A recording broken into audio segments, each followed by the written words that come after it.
Bonjour à tous, j'espère que vous allez bien. On se retrouve aujourd'hui pour découvrir ensemble le pod Vinci de chez Voupoo. Voici la boîte dans laquelle vous allez le recevoir et découvrons de suite son contenu. Nous aurons tout d'abord le pod Vinci, un câble USB permettant le rechargement de notre batterie, une résistance de 0,3 ohm à utiliser entre 32 et 40 watts pour un tirage aérien, une résistance supplémentaire de 0,8 ohm à utiliser entre 12 et 18 watts pour un tirage serré, enfin son manuel d'utilisation, disponible en français. Nous sommes sur un pod d'une contenance de 5,5 ml, avec une ouverture facile pour son remplissage. Nous retrouverons sur notre batterie de 1500 mAh notre switch, un écran OLED, le bouton plus, le bouton moins, enfin la prise USB permettant le rechargement de notre batterie. Pour l'airflow, si nous plaçons le côté languette, côté switch, nous aurons un tirage plus aérien. A l'inverse, si nous plaçons Voupoo du côté switch, nous aurons un tirage plus serré. Aucune résistance étant déjà préinstallée, la première étape sera alors son installation. Pour ce faire, nous commencerons par retirer notre pod. Nous choisissons de placer la résistance en 0,8 ohm à utiliser entre 12 et 18 watts pour un tirage serré. Placez la résistance comme ceci. La résistance installée, nous pourrons passer au remplissage. Pour ce faire, nous commencerons par tirer sur la languette en silicone située juste ici. Remplir dans l'ouverture prévue à cet effet.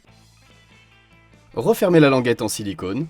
Enfin, replacer notre pod. Le remplissage effectué, nous laisserons imbiber la résistance 10 bonnes minutes afin d'éviter un goût de brûlé lors de la première utilisation. 5 clics rapides sur le bouton principal afin d'allumer notre modèle. Au premier allumage, celui-ci nous demandera de régler l'heure. Nous pourrons régler celle-ci avec les touches plus et moins. Un appui sur le bouton principal afin de passer aux minutes.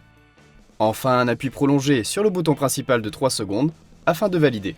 Nous serons alors par la suite sur notre écran d'accueil et pourrons retrouver diverses informations telles que l'indicateur de batterie, la puissance envoyée en watts, le nombre de puffs réalisés, le temps de puff, le mode de vaporisation, la valeur de notre résistance en ohm, enfin la tension en volts.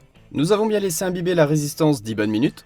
Il ne nous restera plus qu'à régler la puissance en watts en fonction de la résistance installée. La résistance que nous avons choisie s'utilise entre 12 et 18 watts. Nous pourrons remarquer une sécurité sur notre modèle. En effet, nous ne pourrons pas aller au-delà de la puissance préconisée par la résistance. Nous pourrons modifier le mode de vaporisation, le P correspondant au mode manuel. Il nous faudra alors appuyer sur le switch pendant le tirage afin d'activer la vaporisation. 3 clics sur le bouton principal nous permettront de modifier ce mode et passer en auto. La vaporisation se fera alors automatiquement pendant le tirage.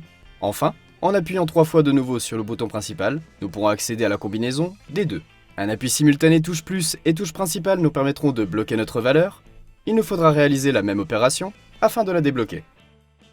Un appui simultané touche moins et touche principale nous permettront de remettre à zéro nos puffs. Un appui simultané touche plus et touche moins nous permettront d'accéder au nombre de puffs réalisés par jour sous les 14 derniers jours. Il nous faudra rester appuyé sur le bouton principal pendant 3 secondes afin d'en sortir.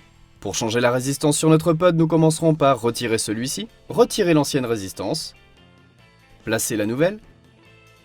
Enfin, nous pourrons passer au remplissage et replacer notre pod. Voilà, vous savez tout concernant le pod Vinci de chez Voupoo. Vous pourrez trouver plus d'informations en suivant le lien en description. J'espère que cette vidéo vous aura plu. Je vous souhaite en tout cas une très belle journée. À bientôt.